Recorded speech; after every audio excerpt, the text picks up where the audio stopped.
ఇవన్నీ అవుతున్న క్రమంలో మళ్ళీ ఫస్ట్‌ది మళ్ళీ పడొచ్చు. ఏదైనా అవ్వచ్చు కానీ ఏదైనా 8 నెలల్లో job guarantee. Self post mortem is very very very important. హ్మ్. సెల్ఫ్ పోస్ట్ మార్టం అంటే మనకి ఫెయిల్యూర్స్ అనేవి ఎక్కువ వస్తూనే ఉంటాయి every day. In a way I can say me day నా డే కూడా ఫెయిల్యూర్తోనే స్టార్ట్ అవుతుంది.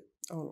ఇంకా 4 గంటలు పడుకుందామని అనిపిస్తుంది ముందు రోజు యొక్క వర్క్ ప్రెషర్ వల్ల. కానీ ఇవాళ ఉన్నటువంటి కమిట్మెంట్స్ ప్రకారము 7కో 6:30కో 6 o'clock లెగవాలి. అబ్బా అనుకుంటానే లెగుస్తాం. That's failure.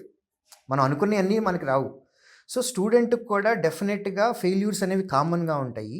బట్ ప్రతి ఫెయిల్యూర్లో వాళ్ళు చెక్ చేసుకోవాల్సింది ఏంటి అని అంటే what exactly went wrong. Right. మనం ఏం తప్పు చేసాం. మనుషులుగా ఎందుకు పుట్టాము అని అంటే తప్పులు చేయడానికి పుట్టాము. మనుషులుగా ఎందుకు పుట్టాము రెండోసారి అడిగితే చేసిన తప్పు మళ్ళీ చేయకుండా ఉండటానికి కోసం పుట్టాము. రైట్.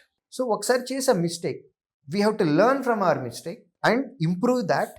నెక్స్ట్ అదే మిస్టేక్ రెండోసారి ఎగ్జామ్లో వచ్చినప్పుడు చేయకూడదు. అంతే. ఇలా మనల్ని మనం సెల్ఫ్ పోస్ట్ మార్టం చేసుకుంటూ మన సబ్జెక్ట్ గ్యాప్స్ ఎక్కడైతే బ్రిడ్జ్ గ్యాప్స్ ఉన్నాయో వాటిని ఫిల్ చేసుకుంటూ మనం గనక ముందుకు వెళ్తా ఉంటే డెఫినెట్గా 1 yearలో ఉద్యోగం వచ్చేస్తుంది.